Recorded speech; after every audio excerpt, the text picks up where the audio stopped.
25e journée de Ligue 1, l'Union sportive de Douala se régale devant Botafogo de Douala. Les Nassara Kamakai ont dominé le Dauphin de Coton Sport de Garoua par 3-0 dimanche au stade de la Réunification. C'était le top match de la 25e journée de Ligue 1. À Yaoundé, Emmanuel Koundé a démissionné de son poste d'entraîneur du Tonnerre Kalara Club de Yaoundé après la énième défaite concédée hier par le club. Les Kalara Boys ont été battus 0-2 par le Dragon de Yaoundé. L'ancien défenseur emblématique des Lions Indomptables n'a donc pas pu remettre le Tonnerre de Yaoundé sur les rails, miné par de nombreuses querelles intestines. Éliminatoire des Jeux Olympiques de Rio 2016, les Lions Indomptables, après une préparation calamiteuse, ont été obligés de se surpasser samedi. Les Camerounaises, menées 1-0 dès la 31e minute du jeu, ont trouvé des ressources nécessaires pour égaliser à 1 partout. Toutefois, le match retour à Accra sera compliqué pour les joueuses des Nongachou. Lionel Messi au Gabon, la visite de la star du FC Barcelone dans le pays a suscité pas mal de polémiques, surtout lorsque le président Ali Bongo lui a servi de chauffeur.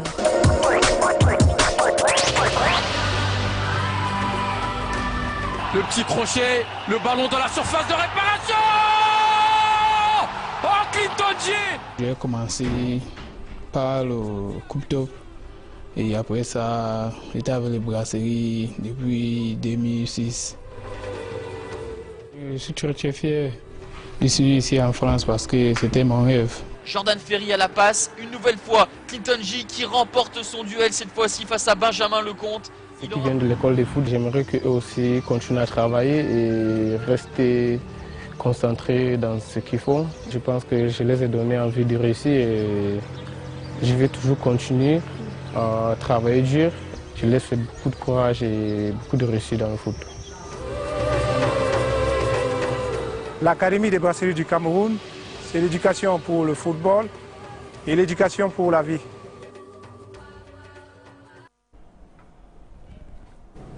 Bonsoir à tous, bienvenue à 100% Foot. Vous êtes sur Equinox Télévision, du football ce soir, non seulement chez les hommes, mais également chez les dames. Nous reviendrons dans cette édition, telle que vous l'avez vu tout à l'heure, dans les titres de Gladys Sidje sur le match nul imposé aux Lions Indomptables samedi à Yaoundé. 1 partout par les Black Queens du Ghana. Le match comptait pour les éliminatoires des Jeux Olympiques de Rio de Janeiro en 2016. Les Camerounaises qui ont eu une phase de préparation calamiteuse pour aborder dans cette match ont tout de même réussi le pari de repartir de là avec 1 point. Vous aurez dans cette édition de 100% Foot pas mal de réactions. La déception des Nongachou qui n'hésite pas cette fois-ci à l'exprimer, ainsi que la déception de la capitaine Christine Mani, capitaine des Lions Indomptables de football. Et justement, puisque nous parlons de football féminin, d'entrée de jeu, nous recevons ce soir Joseph Ondobor qui est entraîneur de football chez les dames. Il a notamment dirigé l'équipe de Sawa United Girls. Bonsoir Joseph Ondobor. Ouais, bonsoir à tous nos téléspectateurs et bonsoir à toute la famille de football féminin. Je suis ravi d'être avec vous parmi ce soir et vous édifier sur tous les problèmes du football féminin. Merci. Merci donc d'être sur le plateau de 100% Foot ce soir. Ce match nul, 1 partout concédé par les Lions Indomptables samedi à Yaoundé contre les Black Queens du Ghana. C'était un résultat auquel il fallait s'attendre. Ben, disons tout simplement que comme on prépare son lit, on se couche. Ça fait que si, pendant que les Ghanéens préparaient depuis 3 semaines, 1 mois, ce match contre le Cameroun, nous, c'est à partir de jeudi qu'on a cherché à savoir si on devrait jouer contre le Ghana. C'est tout à fait normal. Si nous avons eu ce match nul, nous devons rendre grâce à Dieu, tout simplement parce que à tout seigneur, tout honneur, et moi je crois que si ces filles sont revenus sur le résultat nul, je crois que c'est un très bon résultat. Merci. Et dimanche, l'Union sportive de Douala a laminé Botafogo de la même ville dans un match qui comptait pour la 26e journée du championnat de Ligue 1. Les Nassara Kamakai sont imposés sur le score de 3-0. Depuis, c'est la joie totale au sein des Verts et Blancs. Et nous avons un ancien unioniste sur ce plateau ce soir. Beb Solo, bonsoir. Bonsoir Sylvestre, bonsoir Joseph Ondobo. Merci. Mon ancien gardien de but de l'Union de Douala. Oui, c'est vrai, c'est vrai. Ah oui. Oui, j'ai commencé l'Union avec Donc lui. nous avons plutôt deux anciens unionistes Voilà. ce soir. Enfin, Donc, on reste unionistes Je dans l'âme. dis aussi un bonsoir particulier à nos téléspectateurs de Kinox qui attendent avec impatience cette émission. 3-0, 3 buts marqués dès les 45 premières minutes. L'Union sportive de Douala a largement dominé ce match.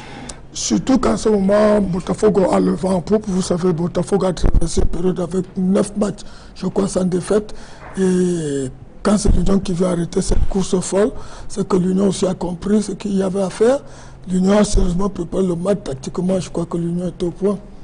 Et l'Union sportive de Douala qui est donc plutôt sur un bon pied. Nous allons d'ailleurs vous proposer les images de ce match qui opposait dimanche au stade de la réunification. Botafogo de Douala au Nassara Kamaka de l'Union sportive de Douala. Victoire des Verts et Blancs, 3-0. Présent au stade de la réunification dimanche, RVK et Mosfongo.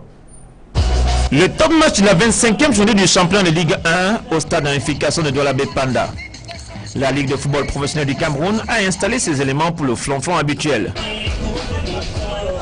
Les Nassara Girls donnent une allure au top match par leur chorégraphie.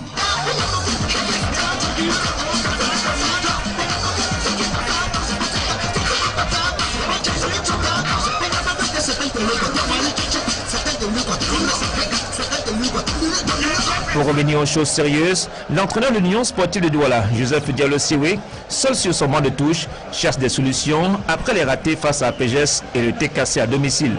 L'organisation de ce top match rassure les acteurs, une nouvelle ambulance a été réquisitionnée.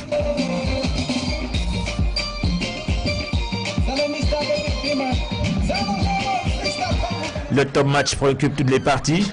Le président de Botafogo de Douala, Hugues Tobning, en chef d'orchestre, galvanise tous ses joueurs au banc de touche. Ils sont tous dans leur match, excusez-moi.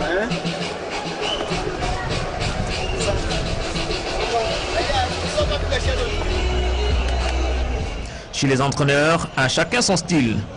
Diallo Siwe de l'Union de Douala est plongé dans la réflexion. Dame Laurent de Botafogo confie son match à l'Éternel en priant. Comment éviter le piège de Botafogo de Douala? L'encadrement technique de l'Union sportive de Douala se concerte. À quelques secondes du coup d'envoi de la partie, le coach Ernest Akbor met son chrono en marche.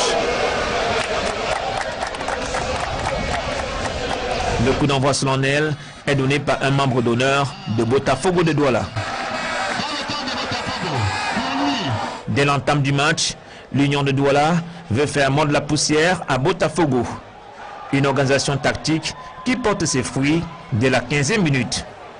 Sur cette balle renvoyée par la défense de Botafogo, Len Samuel, d'une frappe puissante, débloque la situation. 1-0, l'Union de Douala est dans sa phase de démonstration.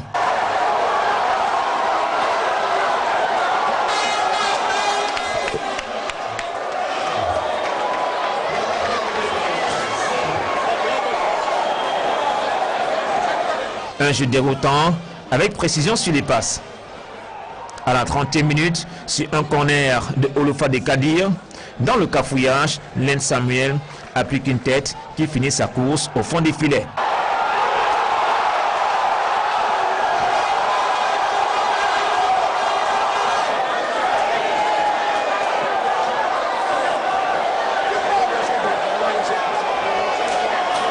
Botafogo de Douala est muselé. Rien n'est réussi au groupe dans ce top match. 38e minute, Kami Kevin embarque le défenseur de Botafogo de Douala avant de mettre sur orbite Shenkam qui conclut en beauté.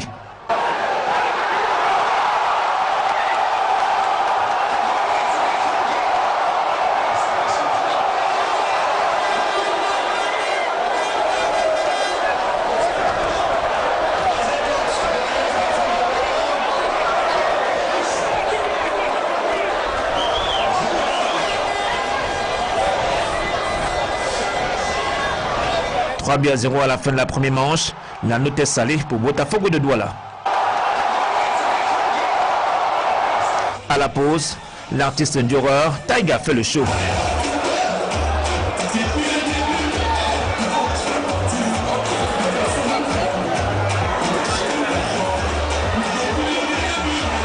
retour des vestiaires, Hugues Topdich, mécontent, va le signifier à son coach Ndiam Laurent.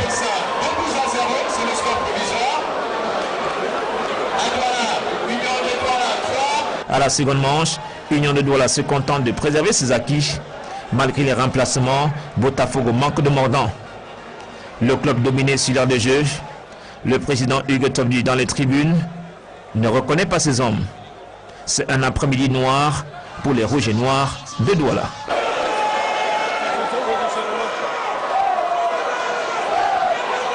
Et voilà, l'Union sportive de Douala qui survole cette rencontre. Les Nasra Kamakai, vainqueurs 3-0 sur Botafogo de Douala. Joseph Ondabo, ce match-là, c'était celui des Nasra Kamakai de l'Union sportive de Douala. Ben, disons tout simplement que moi j'ai eu beaucoup de regrets au cours de cette rencontre parce que une rencontre qu'on dénomme des top matchs. Bon, il n'y a pas eu d'adversaire parce que Botafogo a été méconnaissable durant toute la rencontre. On avait une équipe d'Union totalement ragaillardie et sur toutes les actions. Et à la fin, on a eu soif, on a eu comme impression qu'il n'y avait que l'Union sur le stade. C'est vrai, je ne sais pas ce qui est arrivé. C'est vrai, il y a des jours sans, mais je dis tout simplement que Botafogo n'a pas été dans ce match. Sur ce match-là, Botafogo n'a pas mérité son statut de dauphin parce que jusqu'à ce match contre l'Union sportive de Douala, Botafogo était deuxième, juste derrière Coton Sport de Garoua au classement de Ligue 1. C'est bien dommage, c'est ce que je suis en train de démontrer parce que j'ai dit pour moi, il n'y a eu une seule équipe sur le terrain, c'est l'équipe de l'Union de Douala qui a démonté toute sa supériorité durant les 90 minutes. On n'a jamais vu Botafogo au cours de cette rencontre. Je ne sais pas exactement ce qui s'est passé, que ce soit la première mi-temps ou la deuxième mi-temps. L'Union de Douala, en forçant un peu le talent, aurait dû saler cette addition à 4 ou 5 buts, ce qui n'allait déplaire à qui que ce soit. Mais je crois que pour les jours à venir, Botafogo va refaire sa copie parce que j'ai dit ce match contre l'Union de Douala vraiment nous a laissé sur notre faim. Nous n'avons rien vu par rapport au match antérieur. À écouter Joseph Ondabo, la tâche a plutôt été facile pour l'Union sportive de Douala, Bepsolo. Moi, je crois que, je l'ai dit tantôt, l'Union s'est sérieusement bien préparée par rapport à ce match. Et son comportement au cours de celui-ci a prouvé que l'Union avait étudié le jeu de Botafogo. Je crois aussi que Botafogo étant une jeune équipe, elle est peut-être en train de s'essouffler. Elle a fourni beaucoup d'efforts. Et vous savez, c'est facile de se hisser au sommet, mais c'est plus difficile de s'y maintenir parce que maintenant, ils sont dans le viseur de tout le monde. Ah oui. C'est à ce moment qu'ils doivent démontrer qu'ils sont une grande équipe. Donc je crois que le discours de l'entraîneur doit changer. Et d'ailleurs, avant que vous ne poursuiviez, l'information de ce lundi, eh bien, c'est cette place perdue, cette place de deuxième perdue par Botafogo Douala, puisque New Star qui jouait, on va d'ailleurs regarder les images qui vous sont proposées sur le petit écran. New Star de Douala affrontait le Canon sportif de Yaoundé ce lundi au stade de la Réunification. Les nouvelles stars de la capitale économique du Cameroun se sont imposées sur le score de 2-0. Victoire donc des New Stars de Douala, 2-0 sur le Canon sportif Yaoundé. Nous allons revenir sur cette rencontre tout à l'heure, mais il fallait déjà donner l'information puisque vous évoquiez cette place qui mettait beaucoup de pression à Botafogo de Douala, cette place de dauphin de Coton Sport de Garoua. Eh bien, c'est une place qui a été perdue donc ce lundi à la faveur de New Stars de Douala qui s'est imposé 2-0 sur le Canon sportif de Yaoundé. New Stars de Douala totalise désormais 44 points contre 43 pour Botafogo de Douala. Et nous allons maintenant revenir sur ce top match de la 25e journée de Ligue 1 dans le box de réaction. D'abord, côté Nasara Kamaka de l'Union sportive de Douala, c'est la satisfaction, comme on peut bien l'imaginer. Je propose de suivre ces réactions au micro de nos reporters, Emos Fongo et RVK. 3-0 après ce match, vraiment je vais remercier tous ceux qui sont venus nous encourager ici présents aujourd'hui. Merci au Seigneur aussi, nous avons toujours été humbles, unanimes comme le coach l'a toujours dit. Nous avons été critiqués vu les 2 matchs que nous avons effectués il y a 2 semaines. Donc aujourd'hui, nous avons pris 3 points, comme dans notre devise, l'humilité. Et nous allons continuer à bosser pour aller jouer le prochain match contre Unisport. Donc je remercie tous ceux qui nous ont encouragés ici aujourd'hui. Merci. Un doublé aujourd'hui, oui. Au fait, j'ai fait un doublé. Mais c'est un grand plaisir pour moi aujourd'hui d'avoir inscrit 2 buts dans cette rencontre. Donc il ne faudrait pas que je reste dormi sur mes lauriers. Je vais continuer à bosser pour pouvoir continuer à à mettre les buts si possible. Donc c'est une fierté pour moi aujourd'hui, cet après-midi. Non, on avait envie à tout prix de gagner. C'est un derby régional. C'est important qu'on gagne, quoi, parce que très souvent le derby ça se joue pas, ça se gagne. Mais cet après-midi les enfants ils ont essayé de jouer et ça nous a réussi, quoi. Parce qu'on avait besoin aujourd'hui de points peut-être que Botafogo. C'est quoi ils avaient plus d'envie que les autres. Mais on joue contre Nisport, on va à Bafouan dimanche, ça va être un autre type de match. On va jouer sur le stabiliser, donc il faut qu'on se prépare en conséquence. On sait que Nisport c'est une très belle équipe et qu'il faudrait qu'on se batte là-bas, qu'on va être en conquérant pour amener les 3 points. Ouais, c'est vrai qu'il y a des regrets, c'est pourquoi à tout prix il fallait gagner. On a un fringal. Les deux autres matchs on n'a pas pu marquer aujourd'hui. On a fait très vite de marquer les 3 buts en premier mi-temps, ça nous a simplifié les choses. Et après, derrière, il fallait juste les gérer, quoi. Donc, c'est vrai que Botafogo, c'est une très belle équipe. Elle est deuxième au classement. Donc, il fallait que les enfants fuient d'aller triple cet après-midi. C'est pourquoi j'ai dit hier qu'il fallait une préparation particulière, parce que c'est une équipe particulière pour les aborder, quoi. Vous voyez que le match il a été plaisant depuis que ce soit un derby régional. Donc, on les tire un coup de chapeau, quoi, parce qu'il faut qu'il y ait 2 bonnes équipes comme ça pour avoir un beau spectacle.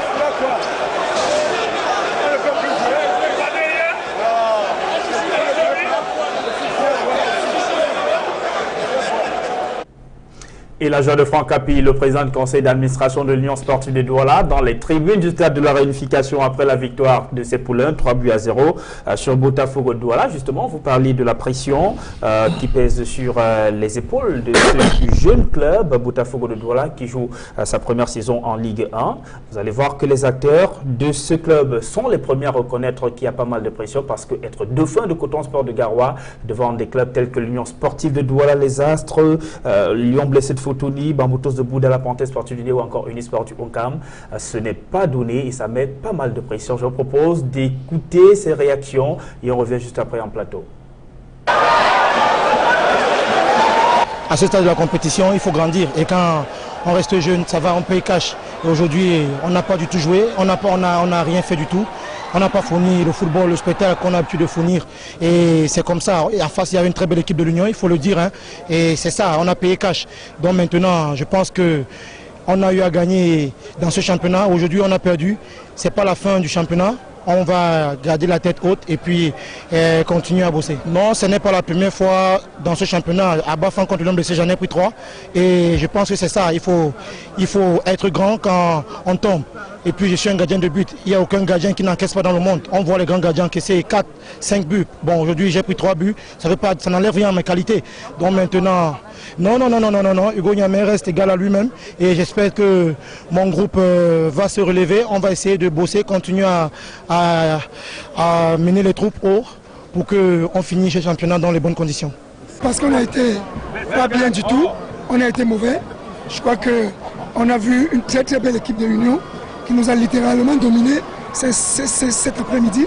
Je crois que c'est aussi ça, la gérance des grands derbys. L'Union a su gérer son match et je crois que nous n'étions pas là du tout aujourd'hui. Je pense que c'est bon, c'est aussi ça, les jours sans. Mais qu'est-ce qui a motivé? On ne peut pas avoir perdu et motiver la défaite. Je l'ai déjà dit qu'on n'a pas été bien du tout. On a été complètement hors de la plaque.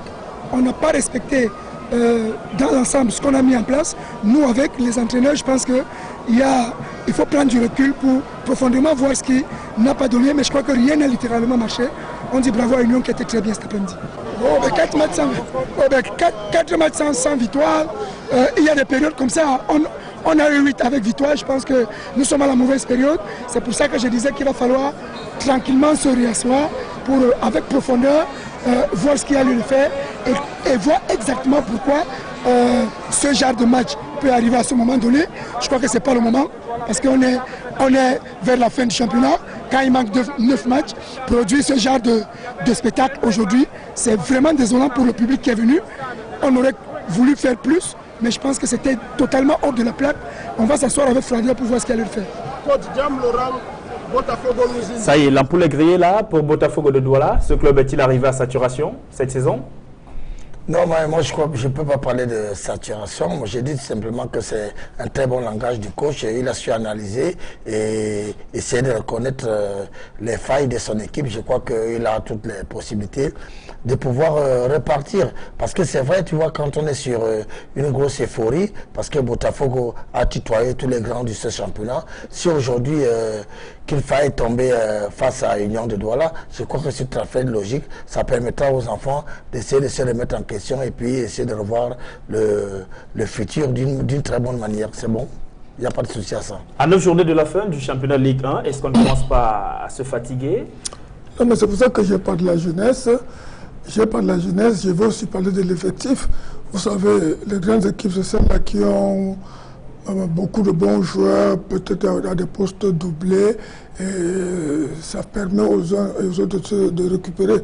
Or, si Botafogo joue avec les mêmes éléments depuis le début, à ce niveau de la compétition, il faut commencer à s'inquiéter. On a d'ailleurs vu deux de leurs meilleurs joueurs lors de ce match contre l'Union Sportive de Douala passer carrément à côté de cette rencontre. Le capitaine et gardien de but Hugo Niamé qui a pris 3 buts. Et il y a l'attaquant Ngombe Bengue qui n'a pas du tout été excellent. Il n'a pas été adroit devant les buts de l'Union Sportive de Douala. Non, je voulais en venir. Je voulais en venir pour dire que tout à l'heure il était en train de développer. Mais ce qui est surprenant, c'est la méforme généralisée des joueurs de cette équipe. Parce que j'ai suivi beaucoup de matchs de Botafogo et puis je me suis rendu compte que Hugo Niamé était une pièce très importante dans le système de cette équipe. Donc quand c'est Hugo Niamé qui a mes formes, ça s'explique tout le monde. Le bateau a coulé. Donc je crois que c'est le discours maintenant qui doit jouer. Le discours, on doit leur adresser d'autres choses. C'est vrai, il faut qu'ils continuent de travailler. Peut-être même qu'on doit même baisser un peu pour qu'ils récupèrent mieux. Seulement, le discours doit changer. Mais là, c'est possible. Jouer une place africaine, c'est encore possible pour Botafogo? Botafogo a trop de pression. Parce que l'Union qui a battu Botafogo est juste derrière Botafogo. Les autres se rapprochent aussi. Donc, Botafogo perd un autre match, Botafogo quitte de ce milieu-là. Et ce ne sera pas facile. Il faut donc qu'ils jouent avec ça comme option ou bien comme objectif. Et vous parlez de jeunesse tout à l'heure. New Star de Douala, c'est un club qui lui a déjà acquis de la maturité parce que ça fait tout de même quelques saisons que New Star évolue en Ligue 1 et le club, on l'a vu tout à l'heure en image, on revient d'ailleurs sur ces images.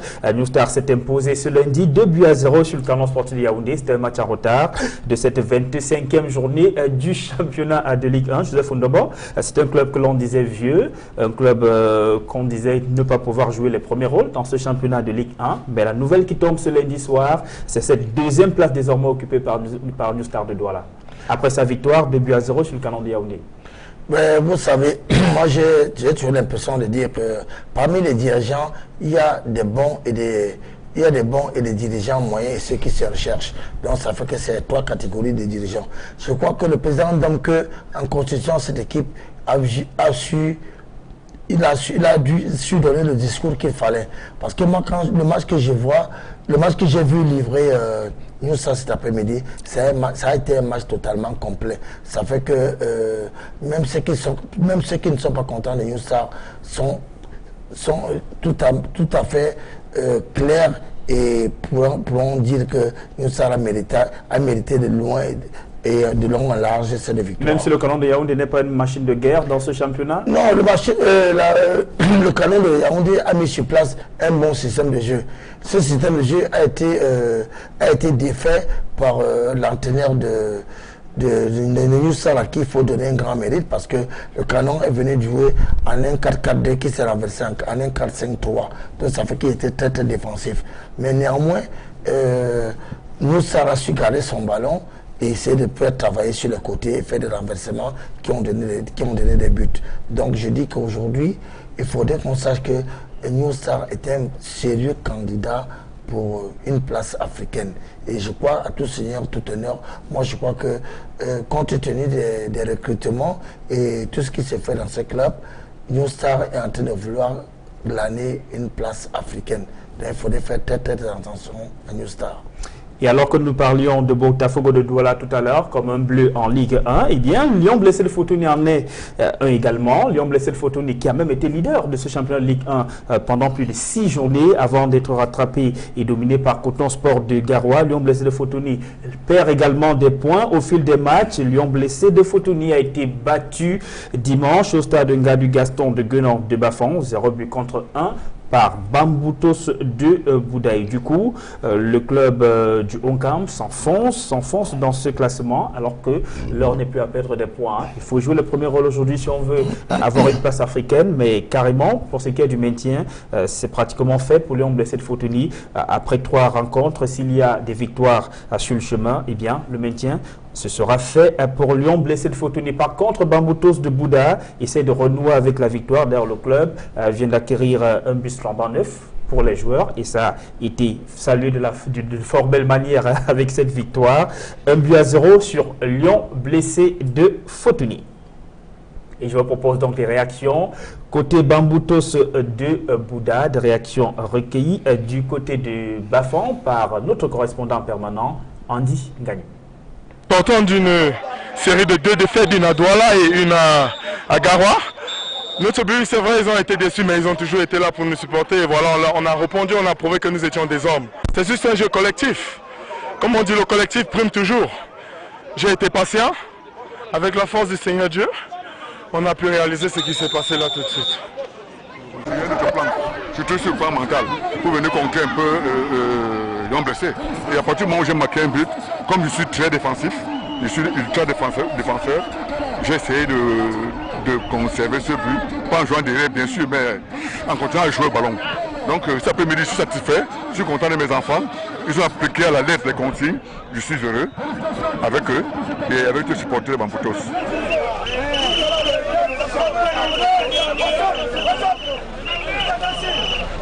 Flambant neuf de Bamboutos de Bouda, Gérard Bimé, un entraîneur plutôt expérimenté. Il a été muté à un moment donné au poste de manager général de Bamboutos de Bouda. Là, alors que les résultats ne suivaient pas, il a été ramené sur le banc technique en tant qu'entraîneur en chef. Et les résultats sont de nouveau au rendez-vous des matchs avec Bamboutos de Bouda. Moi, je ne sais pas à quoi joue Bouda. Bamboutos, les dirigeants de Bamboutos. Je ne sais pas à quoi ils jouent. Bamboutos n'a pas de stabilité au niveau de l'encadrement technique. Ils ont commencé par un expatrié. Ils sont arrivés avec le jeune entraîneur Fokou. Et aujourd'hui, ils ramènent Bibi. Il y a François qui est passé également par là. Qui est passé par là. Ouais, donc il y a un constat. C'est pas possible. Il faut que les enfants s'habituent à quelqu'un. Il faut que le message, qu'on ait le temps de préparer quelque chose. On les fait partir parce que bon, ils ont perdu successivement. Je ne sais pas quoi ils jouent. Mais seulement ce temps-ci, je crois que la victoire là contre Lyon Blessé salvatrice, parce que Bamboutos, moi je n'ai jamais admis qu'un club comme Bamboutos perde les matchs à domicile. Et comme je condamne même la défaite de Lyon Blessé de Fortuny, quand vous perdez à domicile, vous irez prendre les points où. Faites donc l'effort de ne pas perdre, que le match, la défaite à domicile soit un match nul. Donc voilà. Je crois que maintenant Bamboutos a compris ça et que Bamboutos va terminer la saison avec Mbimi. Qu'on suspende cette fonction que directeur technique, c'est pas quoi, qui reste sur le manager général, qui travaille et ils vont voir ça à la fin de saison. Joseph Fonda, pour vous qui êtes entraîneur de football, le manque de résultats peut se justifier par cette instabilité sur le banc technique de Bamboutos de Bouda? Mais moi je crois que c'est... Si je devais parler de Bamboutos de Bouda que j'aime bien à travers mon ami Evel Maniankam, moi je dis tout simplement que M. Fenkou a battu un travail extraordinaire dans ce club. Nous ne voilons pas les yeux. Parce que les premières journées en face d'aller après EA, quand M. Fenkou arrive, ce club était incapable d'aligner 4 à 5 passes. Quand Fenkou arrive, ce club commence à développer le jeu. Même si ce club continue à perdre. Les dirigeants sont impatients. Ils ramènent sur ce au plateau monsieur Mbimi, j'ai rien contre lui, mais c'est quelqu'un de un collègue à vous d'ailleurs. Oui, un collègue à moi, c'est quelqu'un de ma génération, mais moi je dis tout simplement que le travail qui continue aujourd'hui, il faudrait qu'on se le dise et qu'on soit franc et qu'on se regarde dans les yeux. C'est le travail de M. Fenkou. Donc ça veut dire que... Théophile Fenko, c'est 5 matchs seulement avec Bambutos. Il n'y a pas de souci. Moi je dis, vous voyez, dans un entraînement, il y a quelque chose qui se gêne, qui se passe, c'est que les entraîneurs de football, je ne sais pas, au milieu de la syndicat, au milieu du syndicat et de la mutuelle, je ne sais pas ce qui se passe. Parce que voir quelqu'un qui arrive, qui ne fait pas 3 mois, il n'a pas le temps d'asseoir une façon de jouer, il n'a pas le temps d'asseoir une certaine façon à l'offensive pour pouvoir gérer les rencontres et derrière les gens qui tirent les ficelles. Moi je dis ce n'est pas normal et je continue pour moi. J'ai vu Bambutos se jouer et j'ai dit à certains de leurs responsables à la boulangerie, je leur dis, voyez tout ce que vous avez aujourd'hui, dites merci à M. Fenko. Il est à l'ombre aujourd'hui, mais c'est lui qui vous a produit ce travail. Le résultat qui arrive, c'est la percussion, ça peut arriver à tout moment. Et moi, je dis qu'il faudrait que les entraîneurs soient un peu plus soudés. Et d'ailleurs, Théo, au temps où il était promu sur le banc technique de l'Union sportive de Douala, avait démontré à tout le monde qu'avec lui, c'est de la patience. Il faut être patient. Et les résultats arrivent peut-être. Bambutos de Bouddha ne l'a pas compris. Et nous allons maintenant parler des réactions. Côté Lyon blessé de Foutouni, et tel que nous l'indiquions sur ce plateau, il n'y a plus beaucoup d'aspiration pour le titre de champion ou alors pour une place africaine. Maintenant, on se bagarre pour le maintien en Ligue 1. Pas qu'elle a été meilleure par rapport à nous, mais c'est juste qu'on n'a pas été réaliste devant le but. À cause d'une petite erreur défensive, on a pris un but. Mais c'est vrai quand même que c'est pas la fin du monde. On va continuer à travailler et continuer à donner le meilleur de nous.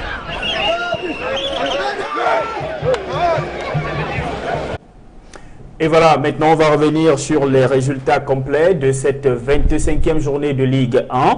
En plus de New Star de Douala qui s'est imposé 2-0 ce lundi sur le canon sportif de Yaoundé, les Astros de Douala étaient en déplacement à Limbé pour affronter Dialakwan Sport Academy de Limbé. Et les locaux, Dialakwan s'est donc imposé 1-0 sur les Astres Football Club de Douala. Alors, cette 25e journée entamée dimanche dernier par la victoire du Dragon de Yaoundé, 2-0 sur le Tonnerre Kalara Club de la même ville, le Tonnerre qui reste dans l'antenne rouge de ce championnat de Ligue 1. APGS de Fou 3, Yon Sport Academy de Baminda 0, Botafogo de Douala, on l'a vu tout à l'heure en image, a été battu 0-3 par l'Union sportive de Douala. En Djombe, UMS de Loum a été accroché 0 partout par le leader Coton Sport de Garoua. Bandjoun, Fovo de Baham a été tenu en échec, 1 partout par la Panthère sportive d'Undé. Unisport du Onkam 0,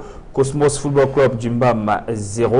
La suite de cette 25e journée, c'était donc ce lundi avec ces 2 matchs. D'abord la victoire de New Star de Douala, 2-0 sur le canon de Yaoundé, et la victoire de Ndialakwan Sport Academy de Limbé, 1-0 sur les Astres Football Club de Douala. Et sur le classement non officiel de Ligue 1 à l'issue de la 25e journée, Coton Sport de Garoua reste leader avec 52 points. On espère que les tableaux vont enfin s'afficher. Deuxième, New Star de Douala qui profite de sa victoire ce lundi, 2-0 pour prendre la 2e place du classement à Botafogo de Douala. New Star est désormais 2e avec 44 points.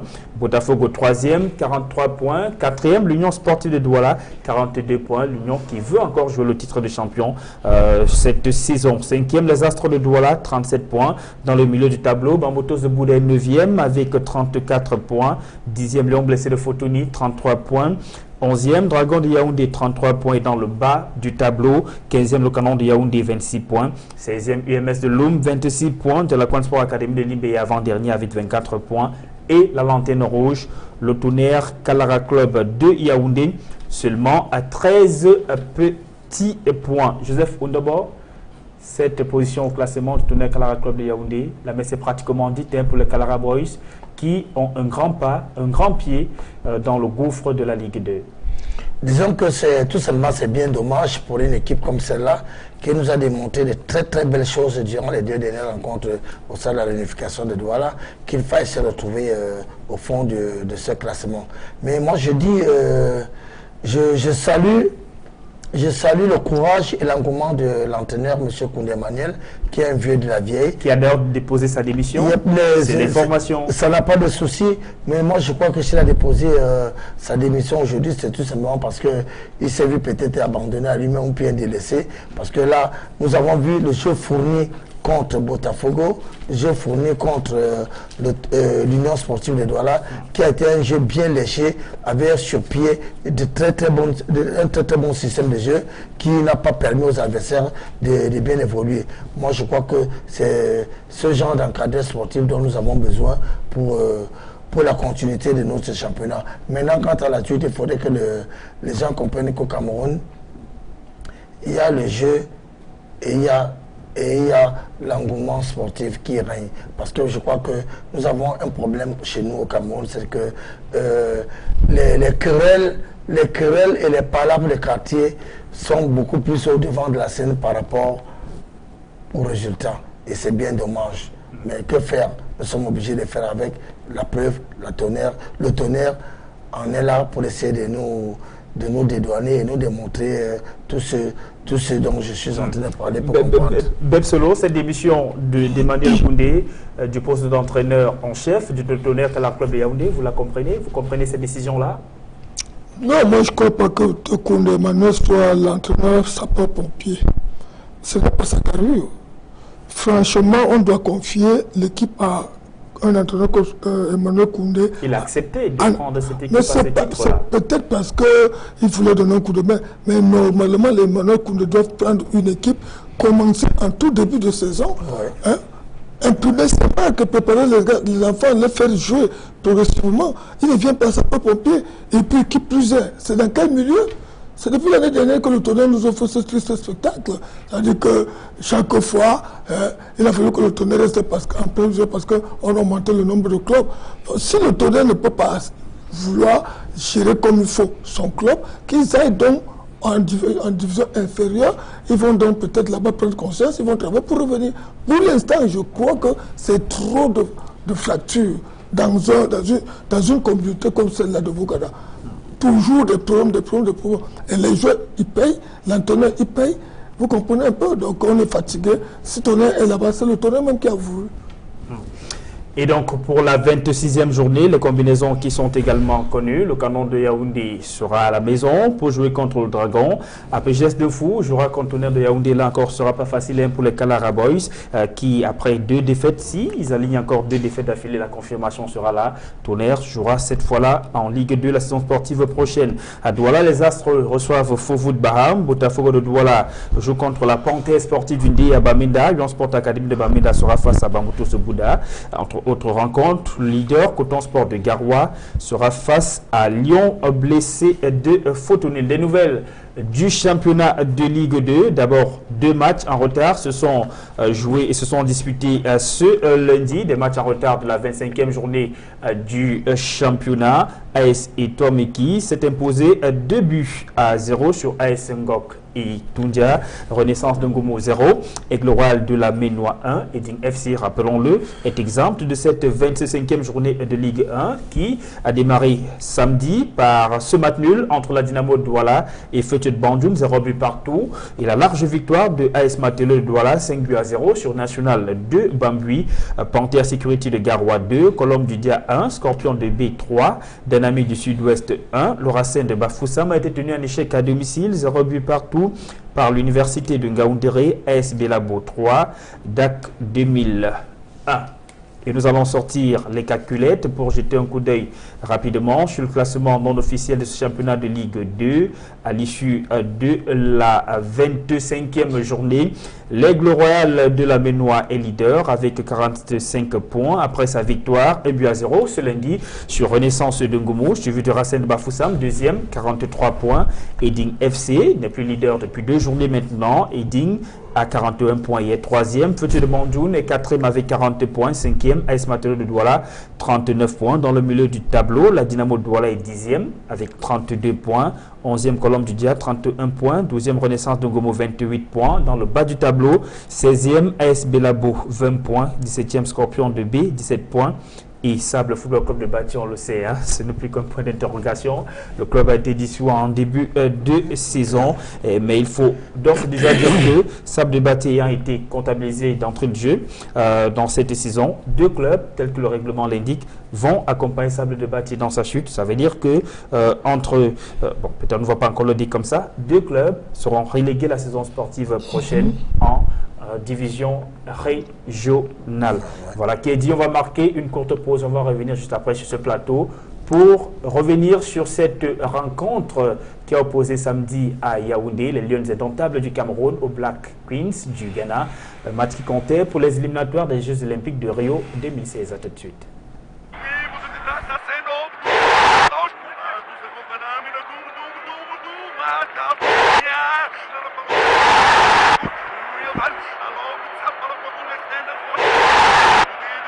La compétition a plus de saveur avec 33 Export. 33 Export, supporter numéro 1 du football. Malgré une préparation calamiteuse, Christine Mani, la capitaine des Lions indomptables du Cameroun, et ses coéquipières ont réussi à tenir tête aux Black Queens du Ghana, 1 but partout. Le match s'est disputé samedi au stade Omnisport Amadou Ahidjo de Yaoundé. Aïssiri, notre reporter, y était.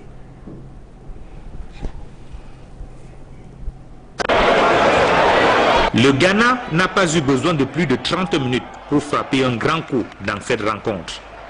Pratiquement à la demi-heure de jeu, Myles Messi, dossard numéro 14 des Black Queens, hérite d'un ballon à l'entrée des 18 mètres. Sa frappe sèche en première intention crucifie la gardienne de but camerounaise. Les Lions sont menés sur leurs propres installations. On pense alors que la préparation quelque peu chaotique déteint sur la performance des joueuses. Il y a beaucoup de paramètres pour qu'il y ait performance. Quand vous n'arrivez plus à gérer le facteur récupération, le facteur nutrition, ça devient très difficile. Ce n'est pas la veille d'un match qu'on prépare le match, non, très impossible. Tu ne peux pas préparer un match 2 jours avant et espérer faire un miracle. Mais moi j'ai dit ce soir, je suis vraiment fier de nous et on a donné tout ce qu'on avait. Mais bon, vous savez, moi je dis toujours, je n'aime pas parler de ces choses-là. Mais c'est juste qu'on s'est préparé d'une manière un peu difficile. Bon, on ne peut pas faire autrement. Les Lions ont pourtant montré de belles choses dans cette première manche.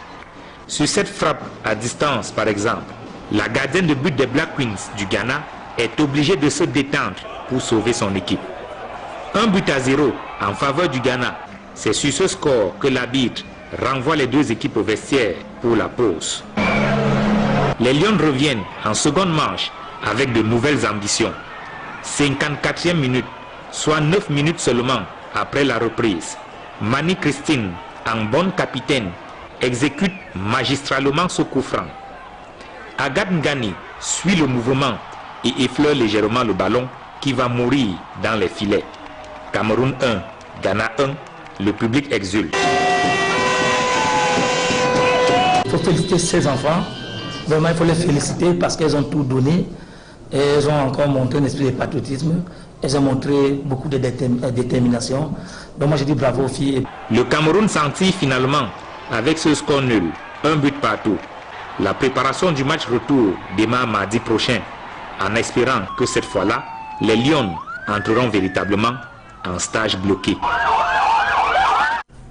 Il faut vous le rappeler, les Lions indomptables ont effectué un stage qualifié de stage externe pour accueillir les Black Queens du Ghana, samedi au stade Omnisport Amadou Ahidjo de Yaoundé. Des images terribles, dures, très dures même parfois, qui vous ont été proposées sur les antennes d'Equinox Télévision pour toucher du doigt la réalité de ce que ressemblait leur préparation avant cette rencontre. Les joueuses qui étaient obligées de partager une bouteille d'eau, qui n'était même pas de l'eau de qualité. À la fin de la rencontre, elles étaient obligées de s'acheter une banane, de se la distribuer pour pouvoir avoir de quoi, récupérer. Et ce n'est qu'à 2 jours de ce match qu'elles ont été mises dans des conditions acceptables à l'hôtel Montfébé de Yaoundé. D'ailleurs, les joueuses sont les premières à décrier cette façon de faire. Je vais proposer donc cette réaction de la capitaine Christine Mani à la fin de ce match contre le Ghana. C'est un peu comme vous, le journaliste. Vous ne pouvez pas commencer à aller à une émission à la veille, vous commencez à parler sans prendre des informations peut-être 2 semaines avant. Vous ne pouvez pas avoir un sujet sans vous renseigner, sans aller chercher des sources et tout pour pouvoir faire un journal. C'est la même chose pour un footballeur. Tu ne peux pas préparer un match 2 jours avant et espérer faire un miracle. Mais moi, j'ai dit ce soir, je suis vraiment fier de nous. Et on a donné tout ce qu'on avait. Mais bon, vous savez, moi je dis toujours, je n'aime pas parler de ces choses-là. Mais c'est juste qu'on s'est préparé d'une manière un peu difficile. Bon, on ne peut pas faire autrement. Notre problème, ce n'était pas perdre devant notre public, ce qui a été fait. On espère, on ne peut pas dire qu'on va bien nous mettre en stage pour pouvoir travailler. Parce que beaucoup de gens vont se poser des questions. Est-ce que cette équipe est à la Coupe du Monde? Vous savez depuis combien de temps on ne prépare la Coupe du Monde? Depuis beaucoup. On a pratiquement fait 1 mois ensemble. Ça veut dire qu'on se connaissait et tout, il y a des automatismes. Donc ce soir, c'est vrai, ça a été très difficile. Mais bon, c'est aussi ça le sport. Mais moi, je suis confiante qu'on va aller se qualifier au Ghana. Parole de capitaine Christine Mani. Très souvent modéré, le sélectionneur Eno Ngachu n'y va non plus de même ordre. Je vous propose de l'écouter au micro de Ike Cyril. Et comme je dis toujours, aujourd'hui, tout le monde nous attend. Le niveau que nous avons atteint en Afrique, si on ne se prépare pas, on ne pourra pas. Donc moi je dis bravo aux filles, parce qu'elles ont tout donné. Elles ont voulu remporter le match de cet après-midi. Et malheureusement on a fait nul, mais rien n'est perdu.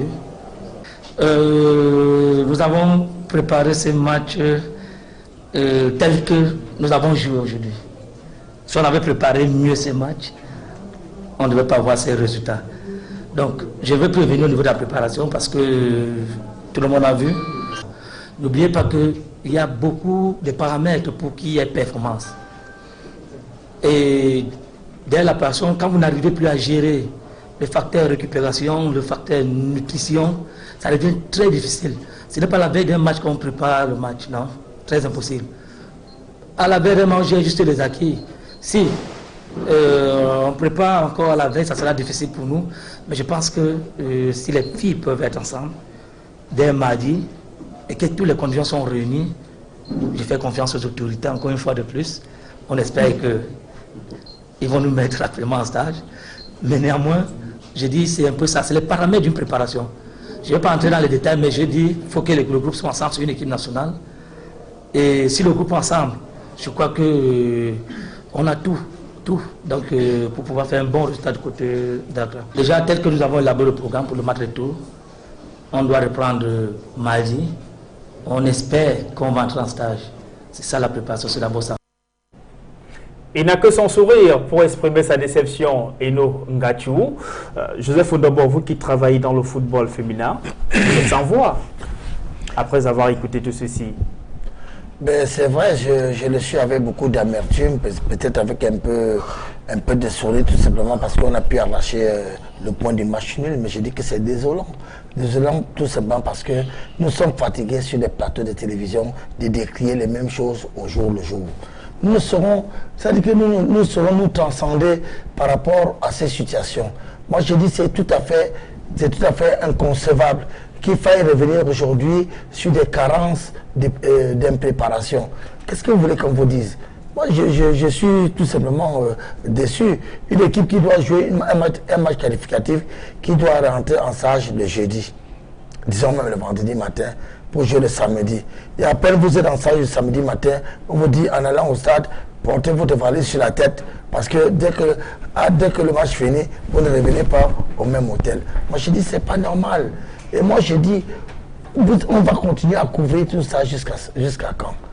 Nous nous sommes rapprochés du SINAFOP qui a essayé de faire des efforts. Les anciens sont revenus auprès des filles, ont essayé de donner des conseils. Mais c'est comme si à côté, il y avait des gens qui étaient à l'encontre de tout ça, qui ne voulaient pas que ça progresse. Mais vous voulez qu'on fasse quoi? Moi, c'est un scénario désolant. Et moi, je crois même que je veux me les accuser à 85% parce qu'à un moment donné, il faut savoir dire non quand ça ne va pas. Et la fibre patriotique, qu'est-ce qu'on en fait? Qu'est-ce que vous voulez qu'on vous dise, monsieur? On ne se nourrit pas de la fibre patriotique. On ne va vraiment pas s'en nourrir, comme vous le dites si bien. C'est tout à fait inadmissible. Et quand vous voyez le coup d'envoi de cette rencontre, dès qu'on met l'hymne national, des gens qui se lèvent pour honorer le drapeau. Qu'est-ce qu'on honore? Et pour l'information, après, leur participation à la Coupe du Monde de football féminin Canada 2015. La FICAFOOT, après la participation de ces Lions indomptables, la FICAFOOT a perçu de la FIFA la somme de près de 500 millions de francs CFA que la FIFA a donné à la FICAFOOT pour la participation de l'équipe nationale de football féminin du Cameroun à la Coupe du Monde de la catégorie du côté de Canada. Bepsolo, lorsque ces Lions, tout le monde se souvient, étaient rentrés au pays, ça ne fait même pas un mois, elles ont été célébrées, il y a eu des récupérations politiques, il y a des ministères chargés de la condition de la femme au Cameroun, que l'on ne voyait pas beaucoup, mais qui étaient présents à ce moment-là, et depuis plus rien. Lorsque leur préparation était calamiteuse, la presse a décrié cela, on n'a pas entendu les autorités faire une sortie pour dire mais non, il faut que les choses rentrent dans l'ordre. Non, moi je dis chasser le naturel, il revient au galop. Hein. C'est-à-dire que nous ne sommes pas à la première maladresse des autorités. Souvenez-vous qu'en Namibie, c'était la même chose. Elles sont parties dans les préparations, on les a abandonnées. Maintenant, au final, les gens se sont précipités d'aller s'asseoir à la tribune, dire que c'est eux les dirigeants de cette équipe-là. Comme si ça ne suffisait pas en Namibie, on s'est retrouvé au Canada. La même chose, on les a torturés ici et tout le monde a suivi pour aller voir donc le beau match de ces filles-là. Maintenant ici, le week-end, toujours dans les mêmes préparations, hein, on attend que ces filles-là, le patriotisme c'est quoi?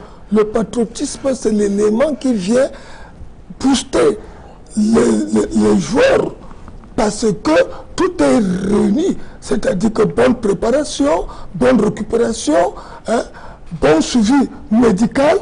Maintenant, donc, au cours du match, on dit à ces enfants, on vous a tout donné, faire le drapeau.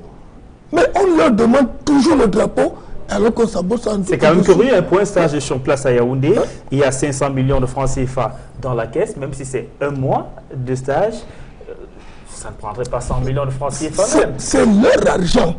C'est leur argent. On ne met pas à leur disposition. Ça va donc ouf.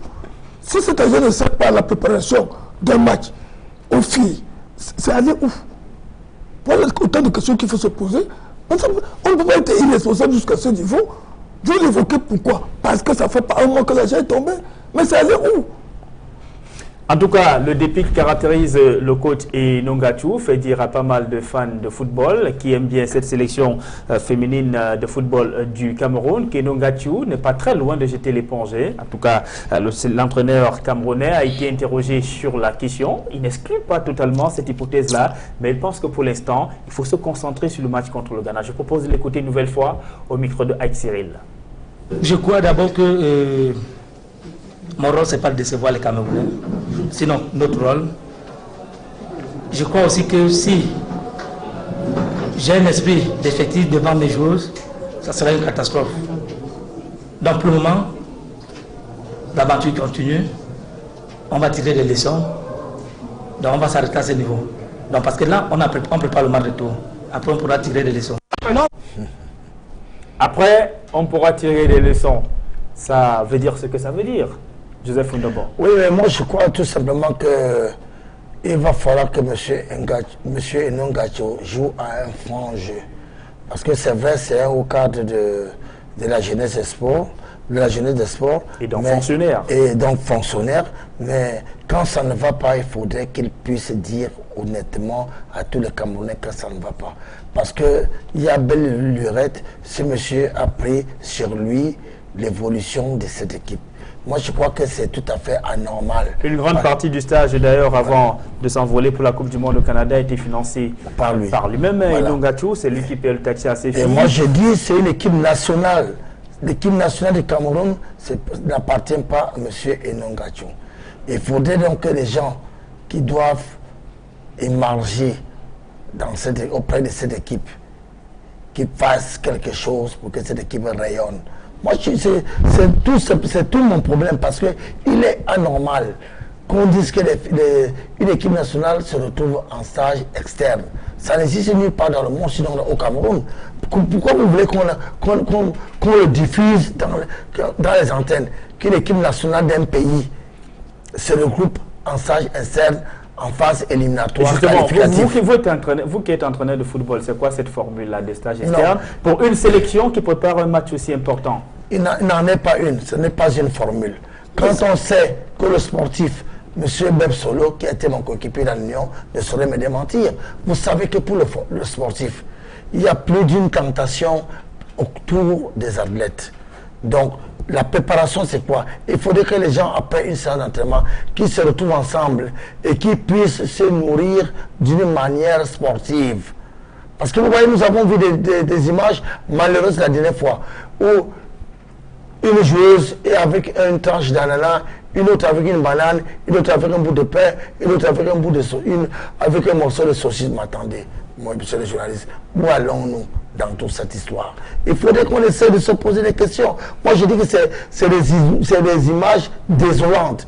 Si on croit qu'on ne peut plus, qu'on jette l'éponge, qu'on laisse les autres continuer. Parce que moi, je dis, c'est anormal qu'il faille éliminer des clubs où les gens se préparent bien et où ils veulent aller plus loin, alors que nous, on continue à danser la danse mafia. Beb Solo, c'est d'autant plus difficile à comprendre qu'on est en 2015 quand même. En 1982, par exemple, lorsque vous étiez à la Coupe du Monde en Espagne avec les Lions indomptables du Cameroun, on ne pouvait pas imaginer ce genre de choses-là. Encore que les stages, vous aviez droit à près d'un mois de stage. Pour ceux qui étaient les locaux, on vous regroupait bien avant d'aller. C'était des stages internes, pas externes, tels que la formule qui nous est présentée aujourd'hui. Non.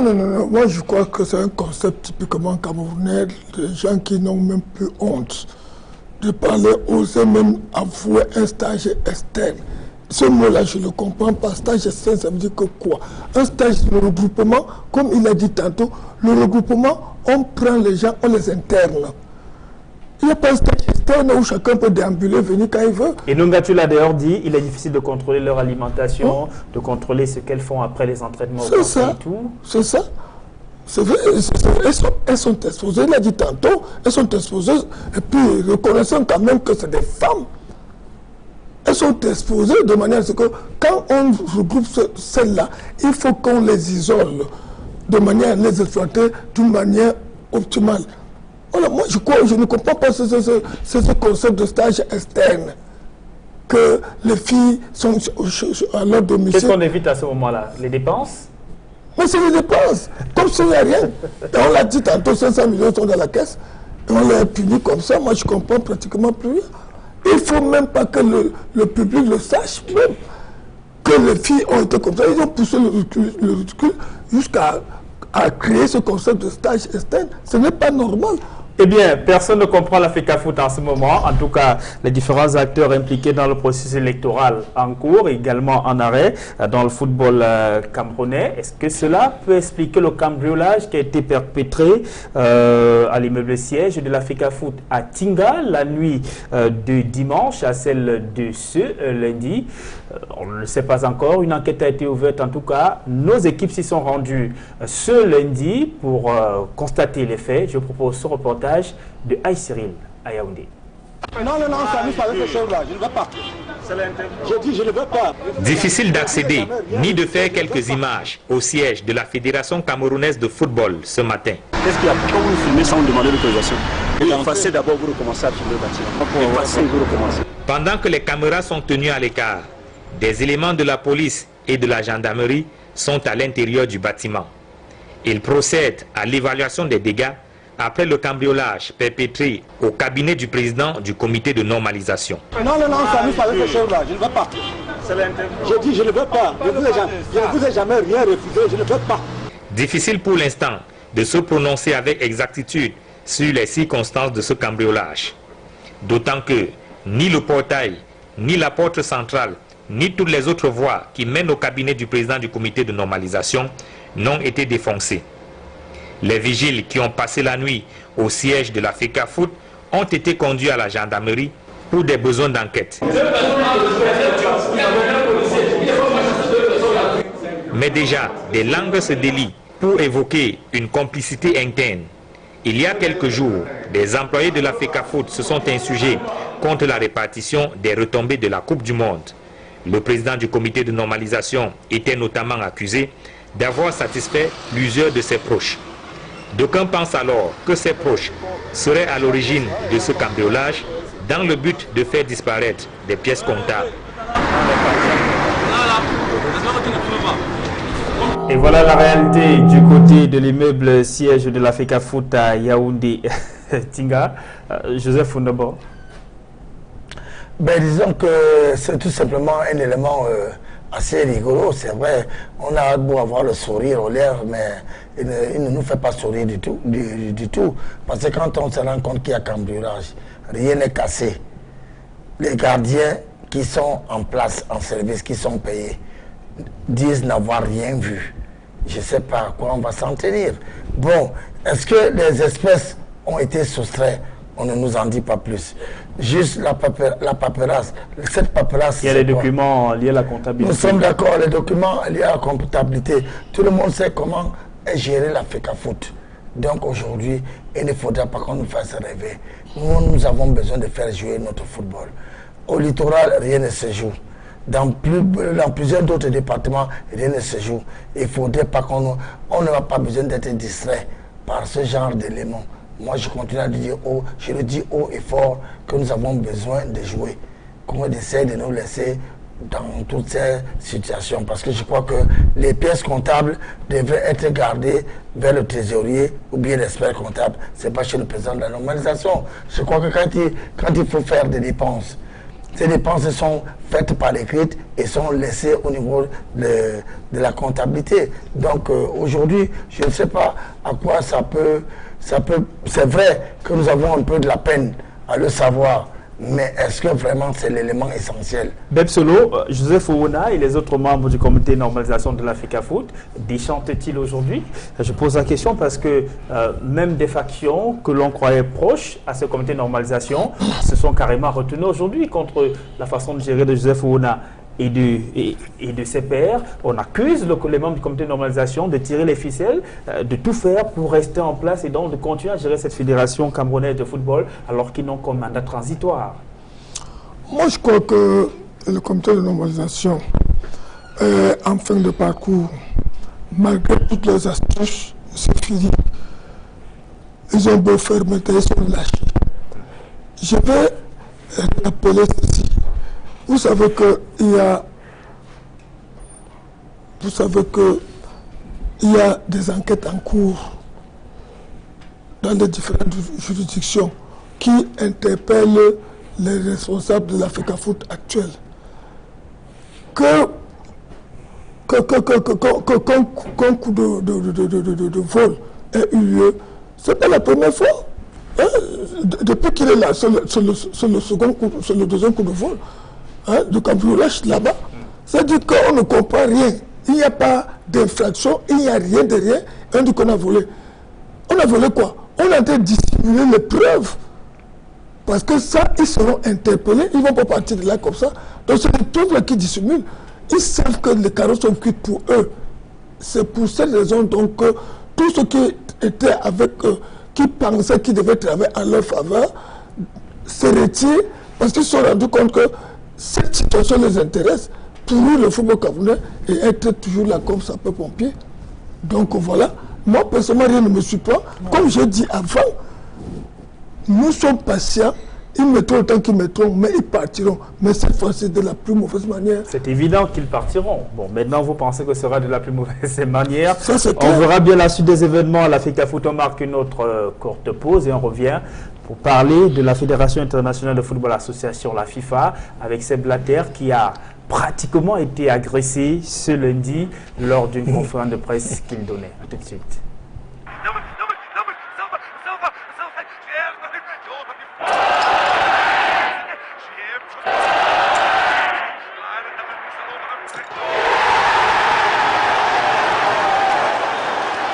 Les buts ont plus de saveur avec 33 Export.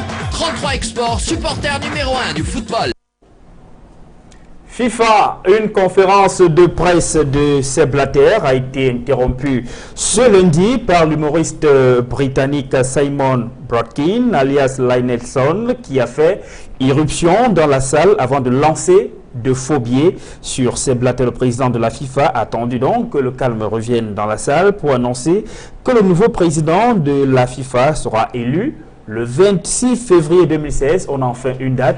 Élection du nouveau président de la FIFA, annonce Sepp Blatter le 26 février 2016. Et Blatter confirme qu'il ne sera pas candidat. Je vous propose d'ailleurs de l'écouter. Je propose donc d'écouter Sepp Blatter. Un nouveau président de la FIFA sera élu le 26 février 2016. Je ne compte pas me représenter, j'ai l'intention de retourner à mon travail de journaliste.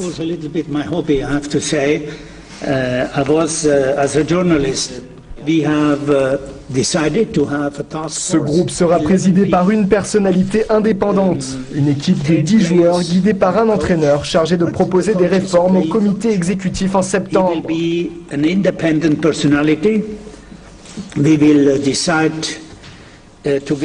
présidents des différentes confédérations auront pour rôle de choisir la personne qui sera à la tête de ce groupe.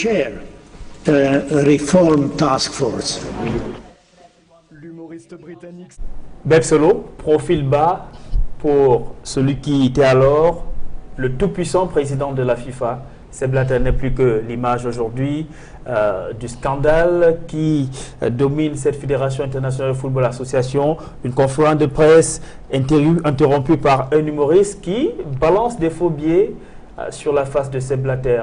Et ce dernier, dans la foulée, est obligé de faire profil bas pour confirmer qu'il partira bel et bien de cette FIFA. Il a annoncé sa démission. Il donne une date. L'élection du nouveau président de la FIFA aura lieu le 26 février 2016.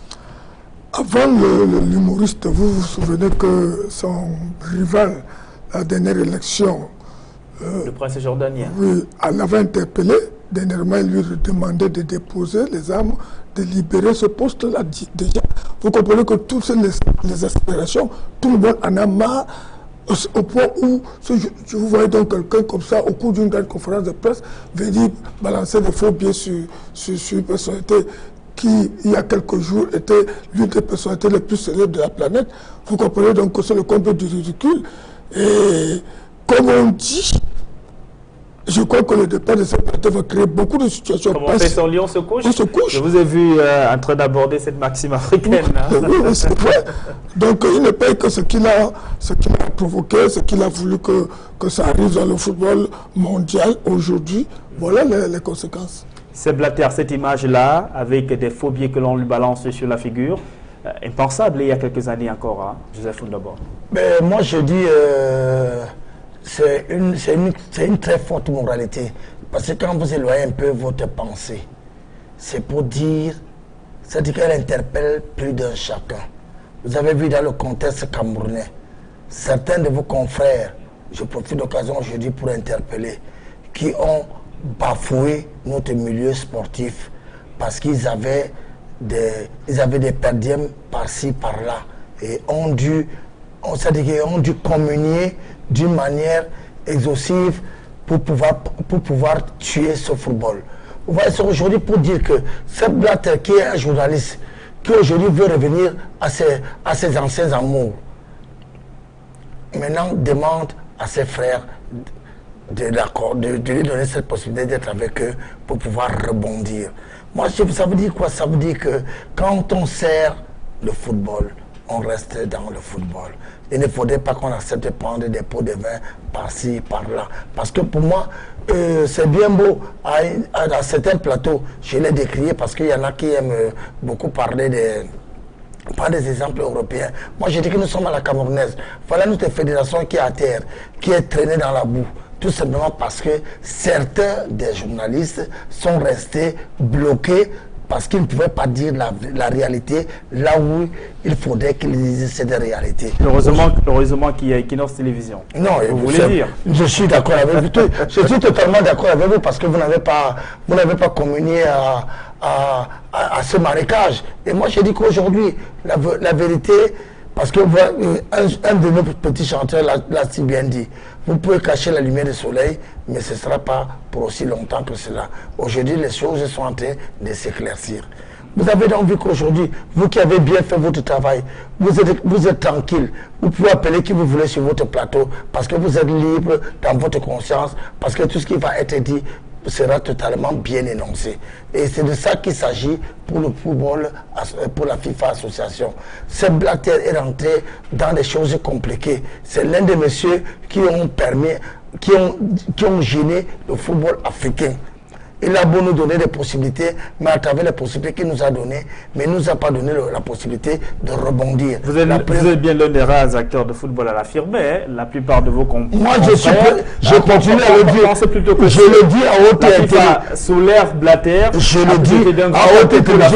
On ne peut pas vous donner de la main gauche, de la main droite, on retire de la main gauche. Non, mais nous ne sommes pas d'accord. Il est en train de dire quelque chose de très pertinent. Oui. Il dit que malgré ce que Sepp Blatter a fait pour le football africain, c'est de donner les places et puis les projets goal et tout ça, les constructions des infrastructures, voilà tout ça, il l'a fait. Mais qu'est-ce qu'il a fait de l'autre côté sur le plan de la gestion? Les gens qui sont ici en Afrique, c'est eux qui s'abordent, qui tuent le football. C'est Blatter qui devait venir gérer les Africains. Il les maintient, il s'est maintenu, voilà. Vous le savez, comme il se maintient là-bas, c'est comme ça qu'il a tout fait pour que ce cadre soit le même. C'est-à-dire qu'il y a une certaine cohésion entre eux, de manière à ce qu'ils restent en poste parce que ce sont ces électeurs. Vous comprenez? C'est une mauvaise gestionnaire du football. Alors, on va parler maintenant d'autre chose, de cette visite de Lionel Messi sur le territoire d'Abonnais, alors que la plupart des joueurs professionnels ont déjà regagné leur club à l'effet de préparer la prochaine saison sportive. Lionel Messi, qui lui a juste terminé la Copa América, est encore en vacances. Il a été invité par le président du Gabon, Ali Ben Bongo, à la cérémonie de la pose de la première pierre du stade de Port-Gentil, le deuxième stade de Port-Gentil qui fait partie des stades qui vont abriter des matchs de la Coupe d'Afrique des Nations qu'abrite le Ghana en 2017. Mais cette visite balance entre la joie des fans de football qu'aimait Lionel Messi et la polémique qui enfle tout parce que Messi est arrivé quand même pas comme quelqu'un qui devait être reçu par un président de la République. Et là où la polémique a enflé, c'est sur cette image où le président du Gabon joue les chauffeurs de Lionel Messi. Ali Ben Bongo volant, Lionel Messi assis à côté. Je vous propose de revenir sur ces détails en image dans ce reportage. Lionel Messi, la star du FC Barcelone, incontestablement, a beaucoup de fans au Gabon. Cependant, sa récente visite dans le pays pour participer à la cérémonie de la pose de la première pierre du deuxième stade de football de Port-Gentil, devant abriter des matchs de la CAN 2017, a fait naître des polémiques. D'abord, l'état dans lequel l'Argentin a débarqué à Libreville a été jugé irrespectueux par beaucoup. Les mains dans les poches, une culotte, un t-shirt mal entretenu, pas du tout rasé, à la limite semblable à un agriculteur qui va dans son champ. Le moment qui a fait le plus parler dans cette visite, c'est quand le président Ali Ben Bongo, assis au volant d'une Jeep, avec Lionel Messi à ses côtés, s'est mis à servir de chauffeur à la star du FC Barcelone, sans toutefois que le champion d'Europe ne soit gêné. Sur le plan financier, en se souvenant que lors de sa visite au Gabon en 2012, le Brésilien Pelé avait touché la somme de 3,8 millions d'euros, soit 2,5 milliards de francs CFA, pour passer 5 jours dans le pays. Les Gabonais n'osent pas imaginer combien Lionel Messi va percevoir, combien Lionel Messi a perçu pour venir accompagner Ali Ben Bongo à poser la première pierre de ce stade de football. Le président gabonais, quant à lui, affirme que le quadruple ballon d'or FIFA a simplement tenu la promesse qu'il avait faite. C'est donc une promesse qu'il m'avait faite et il a tout simplement, en homme d'honneur qu'il est, tenu sa promesse. Après la Copa América, il m'a indiqué qu'il venait nous voir à Libreville pour venir nous saluer. Et le calendrier faisait bien les choses. Ça correspondait à la pose de la première pierre du futur stade de Port-Gentil, auquel donc j'ai bien voulu l'associer. Voilà comment ça s'est passé. Vous trouvez un peu excessif ces affirmations de ces supporters de football-là qui pensent que Lionel Messi a été plutôt désinvolte, invité par un chef de l'État, il se présente dans ces conditions-là, même s'il est une star planétaire du football. Mais moi, je trouve grandissime la moralité de ce président de la République qui a reconnu en Lionel Messi un divin du football. Et qui, pour l'occasion, lui a servi de chauffeur. Bon, vous savez, chez nous, nous avons tendance à vouloir un peu grossir les choses. Je ne vais pas très loin, je prends un exemple qui est à côté de moi. Moi, quand j'arrive dans l'Union de Douala, je trouve M. Beb Solo qui est assis à côté de moi, qui était un monsieur de football pour l'Union sportive de Douala. Vous croyez que si dans l'Union sportive de Douala, les gens avaient été un peu plus sérieux et qu'il fallait construire un immeuble ou bien un centre de formation pour cette équipe, quand il faudrait faire venir une vedette, M. Bebsolo devait s'asseoir à côté du président ou du gouverneur pour pouvoir inaugurer. Moi, je ne trouve rien d'anormal à cela. Parce que moi, je crois qu'ici, nous avons l'attitude de croire qu'il faudrait être totalement en costume ou en cravate pour être reçu en pompe pour faire quoi que ce soit. Moi, je dis non. Le plus important, c'est l'acte qu'on pose. L'acte qu'on a posé, c'est quoi? Mais le président Bongo fils a bien voulu faire prévaloir. Et puis c'est un bon coup pour le Gabon qui il a bien voulu faire prévaloir l'image de M. Lionel Messi pour pouvoir faire la première pose de cette pierre. Moi, je crois que c'est plus important à retenir. Le reste des détails n'est que commentaire. Il faudrait qu'on s'en méfie.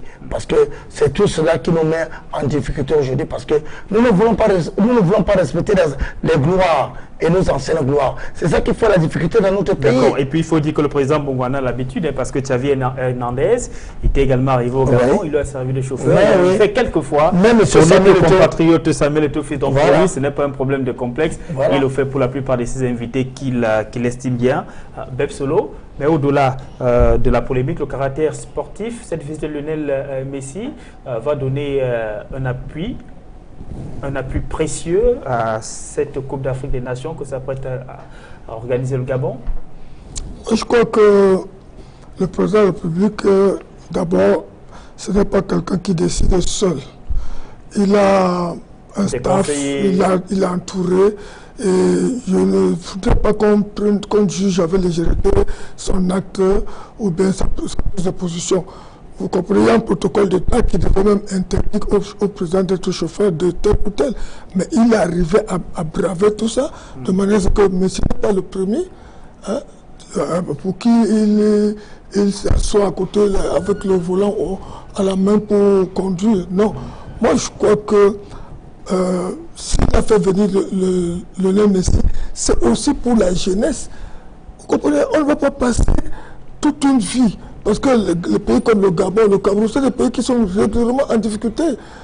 C'est des pays qui sont toujours sous ajustement structurel. Donc, pour une fois au moins, qui donne du plaisir à la jeunesse, hein, les jeunes ont rêvé, ils ont vu l'autre. Tout ce que les jeunes racontent, c'est les partis d'opposition. C'est vrai que la comparaison entre les mécontents et ceux qui étaient contents de l'arrivée de Messi, ceux qui étaient contents sont plutôt nombreux. Voilà. Parce qu'à ce moment, ils oublient même en tant que soit peu qu'ils ont faim. Ils ont arrivé sur Messi, le reste ne les intéresse plus. La politique est finie, elle s'est arrêtée là. Et voilà, nous allons bientôt sortir ce plateau Bebsolo avec le Sinafoc. Vous êtes en train de préparer à élire le meilleur joueur du mois de juillet 2015 en Ligue 1 et en Ligue 2. Nous sommes là-dessus. Nous sommes dessus. Il y a une déferlante à travers le pays. À tous les stades.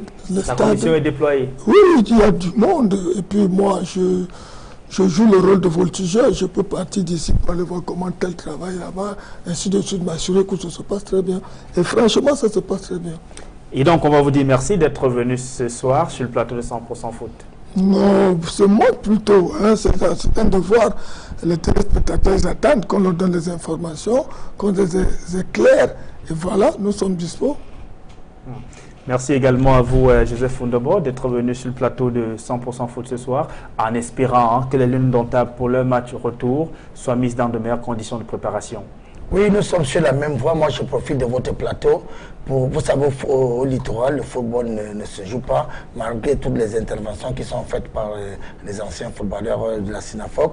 Nous sommes obligés de jouer aujourd'hui en clandestin, c'est-à-dire que nous faisons des petits tournois.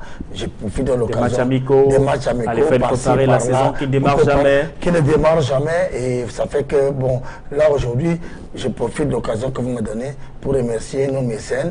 Par exemple, M. Bonogo Théo, les vétérans de musique, les vétérans de Venas, de la Sinafoc, qui nous donnent la possibilité de temps en temps de nous trouver des partenaires pour pouvoir faire jouer nos filles. Parce que vous savez, c'est assez difficile. Le monde des femmes n'est pas facile à gérer par rapport aux hommes. Et quand vous voyez que les filles restent 1 an et demi, voire 2 ans sans compétition, ça commence à être difficile. Demain après-demain, quand il va falloir récupérer la CAN 2016, on va oublier qu'au littoral, même quand le championnat ne se joue pas, nous avons continué, malgré nos partenaires, à essayer de faire par-ci, par-là, pour essayer de trouver les partenaires. Merci. Merci donc à vous, Joseph Fondobo, d'être venu ce soir. Merci à vous tous, chers téléspectateurs. Vous étiez nombreux ce soir encore à travers le monde entier. Nos téléspectateurs de New Deido, dans la ville de Douala. On n'oublie pas nos téléspectateurs de la ville de Kribi, ceux de Lokbatindi, de Bondi, de Bela, de Sahel, de Mbébé et de Bongen, réunis autour de Parfum Boueba Sobdi, qui donne un bon coup de main de ce côté-là à tous les vacanciers avec ce championnat. D'ailleurs, les vétérans de Bongen ont été tenus en échec 2 buts partout par les vétérans de Lokbatindi, c'était samedi. Et ce mercredi, Bongen 1 sera face à Paret FC à 15 h au stade de Bongen. Merci à toutes et à tous. Rendez-vous lundi prochain lorsqu'il sera 20 h et 45 minutes. Au revoir. Le petit crochet, le ballon dans la surface de réparation. Oh, Clinton G. J'ai commencé par le Coupe Top et après ça, j'étais avec les brasseries depuis 2006. Je suis très fier de suivre ici en France parce que c'était mon rêve. Jordan Ferry à la passe, une nouvelle fois, Clinton J qui remporte son duel cette fois-ci face à Benjamin Lecomte. Ceux qui viennent de l'école de foot, j'aimerais qu'eux aussi continuent à travailler et rester concentrés dans ce qu'ils font. Je pense que je les ai donné envie de réussir et je vais toujours continuer à travailler dur. Je les fais beaucoup de courage et beaucoup de réussite dans le foot. L'Académie des brasseries du Cameroun, c'est l'éducation pour le football et l'éducation pour la vie.